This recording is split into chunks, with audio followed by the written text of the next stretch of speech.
News from around the globe. Hot, fresh, balanced and objective. On Unity. Hello and welcome to News Hour on Unity TV. Today is Tuesday, the 24th of March 2023, and it's equivalent to 28th of Sha'ban 1444 after Hijrah. The headlines: Ramadan Sultan urges Muslims to look out for new moon. Wednesday will be governors to all. Mutfang. Soldiers shoot 2 policemen dead in Taraba. And on the foreign scene, Kenyan opposition leader calls for weekly protests after being tear-gassed by police. And in sport, Rashford ruled out of England Euro qualifiers. And those were the headlines. And for details and more of the stories, I am Rukayat Sani Ibrahim. As Muslims prepare for Ramadan, the Sultan of Sokoto and President of the Nigerian Supreme Council for Islamic Affairs, NSCIA, Alhaji Saad Abubakar III, on Monday directed Muslim faithful to look out for the new moon of Sha'ban 1444 after Hijrah. Immediately after sunset on Wednesday, 29th of Sha'ban 1444 after Hijrah, which is equivalent to 22nd of March 2022, which signals the beginning of Ramadan. Abubakar made the call in a statement by the Director of Administration, Nigerian Supreme Council for Islamic Affairs, Architect Zubairu Haruna Usman Ugu. If the crescent is sighted by Muslims of impeccable character on the said evening, then His Eminence shall declare Thursday, 23rd of March 2023 as the first day of Ramadan 1444 after Hijrah. If, however, the crescent is not sighted that day, then Friday, 24th of March 2023 shall automatically become the fourth day of Ramadan. He said one of the special activities during Ramadan is tafsir, which is meant to enlighten Muslims on the treasures of the Quranic messages, adding that the tafsir sessions therefore should be devoted to preaching inter- and intra-religious harmony, peaceful coexistence, promotion of good citizenship, neighborliness, and good governance. Plateau State Governor-elect Barrister Caleb Mutfang has expressed appreciation to citizens of the state for voting him into office and assured that he will be a governor to all. Mutfang, in his acceptance speech yesterday, dedicated his victory to God and the citizens of Plateau and also paid tribute to his supporters who lost their lives during a campaign rally. He assured all Plateau citizens that he will be governor of all, as he intends to set up an inclusive administration with a clear vision of developing the entire state, adding that his administration, by God's grace, shall be fair and just in all its dealings. He called on the co-contenders to join hands with him to salvage the state. Earlier, Senator Jonah Jang, Senator-elect for Northern Zone, Simon Mwatkwang, PDP Vice Chairman, Central Zone, Theophilus Dakas Shan, State Party Chairman Chris Hassan, Honorable Benny Lar, Campaign DG, Mr. Letts Dabang, all appreciated Plateau citizens for voting the PDP into power. The Independent National Electoral Commission, INEC, has declared the governorship election held last Saturday in Adamawa State inconclusive. The election umpire said its decision was due to the margin of votes recorded in the election by the contestants. The candidates of the All Progressives Congress in the state center, Aisha Tudahiru, popularly known as Binani, scored 390,275, while the incumbent governor of the state and candidate of the People's Democratic Party, Ahmadu Fintiri, pooled 421,524. The state coalition officer, Professor Muhammad Mele, said there were 69 polling units where elections were cancelled and therefore affected no fewer than 37,016 potential voters from PVCs in those units. The APC agent at the coalition center, Usman Maulud, rejected the outcome of the polls.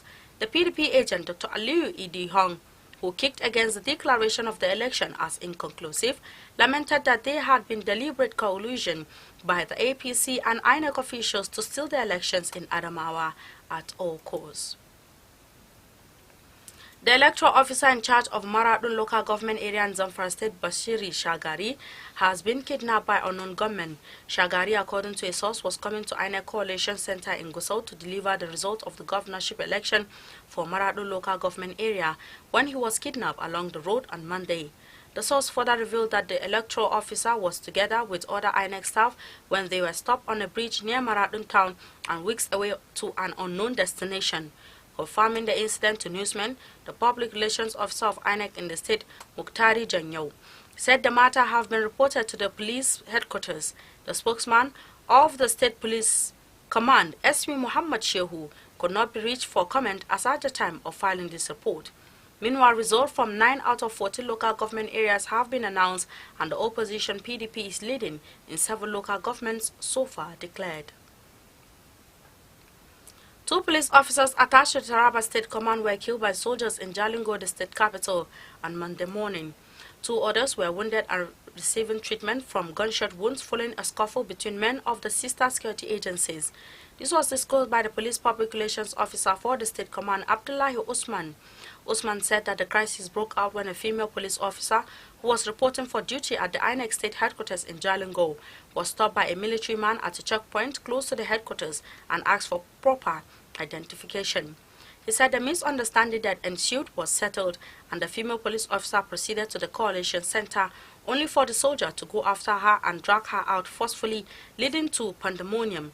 He, however, said the State Commissioner of Police, Yusuf A. Suleiman, and the commander of 6th Brigade Jalingo have met and discussed and have agreed that a commission of inquiry will be set up to look into the real cause of the incident. The Economic and Financial Crimes Commission, EFCC, has arrested 4 top officials of the Nigerian Civil Aviation Authority, NCAA, over alleged 2 billion naira duty toll allowance fraud orchestrated by them. A competent source revealed on Monday that the suspects already in EFCC custody are Bilkisu Adamusani, Director of Finance and Accounts, Hart Benson Femini, Deputy General Manager, Treasury Obeni, Jembari Mena, Toniel, Deputy General Manager, Management Accounts, and Nathaniel Tana Kainjo, General Manager, Accounts and Stores. According to the impeccable source, Nathaniel was taken into EFCC's custody on Thursday, March 16, 2023, while the others were arrested on Monday, March 20, 2023, and are currently being grilled by a team of operatives at the Anti-Graft Agency headquarters, Abuja. The source revealed that the detained NCCA officials allegedly paid themselves and others duty toll allowance DTA in excess of 2 million naira. Lagos Governor Babajide Sanwo-Olu has approved a 20% increment of salary for civil servants in the state. The head of service, Hakim Muri Okonola, who disclosed this in a statement on Monday, noted that the arrears for the month of January 2023 will be paid along with salaries for the month of March 2023, while the arrears for the month of February 2023 will be paid together with the salaries of April 2023. He said the action further demonstrates Sanwo-Olu's administration commitment to staff welfare and called on public servants to show more commitment and dedication in the delivery of qualitative service to the citizens of the state. The governor was speaking at the State Secretariat at HAUSA Ikeja in October 2022, announced salary increment package for civil servants. The Independent National Electoral Commission in Ebonyi State on Monday declared the governorship candidate of the All Progressives Congress in the 2023 general election, Francis Nwifuru, as the winner of the polls in the state. Declaring Nwifuru leader of the governorship contest, the state returning officer, Professor Charles Igwe, who is also the Vice Chancellor of the University of Nigeria in Nsukka, said he scored the highest number of votes cast, as issued by INEC, while Nwifuru secured 199,131 votes. The People's Democratic Party candidate, Dr. Ifeanyi Odi, pulled 80,191 votes. The third runner-up, the All Progressives Grand Alliance governorship candidate, Professor Bernard Odo, scored 52,189 votes. And on the foreign scene, Kenyan opposition leader and former Prime Minister Raila Odinga has called for weekly nationwide protests against the high cost of living. In a brief address to demonstrators flanking his motorcade in Nairobi Monday, his senior advisor Makau Mutwa told newsmen that police fired tear gas and water cannons at his principal's car as they blocked his supporters from entering Serena Hotel in Nairobi, where he was due to give a news conference. Mutwa said police then blocked his principal's car from accessing the central business district, where protesters have clashed with police since morning. forcing the leader to relocate to another area of Nairobi. He said afterward Odinga drove around Nairobi alongside protesters following his motorcade, which has been repeatedly tear-gassed. However, it was gathered that the police arrested protesters, including senior opposition politicians, as demonstrations escalated by midday local time Monday. And in sports, England will be without Marcus Rashford for Euro 2024 qualifiers against Italy and Ukraine after the in-form Manchester United forward picked up a knock in Sunday's FA Cup victory over Fulham. Newcastle goalkeeper Nick Pope and Chelsea midfielder Mason Mount have also pulled out of Gareth Southgate's squad. Tottenham goalkeeper Fraser Forster is the only replacement called up by Southgate, who named a 25-man squad last week.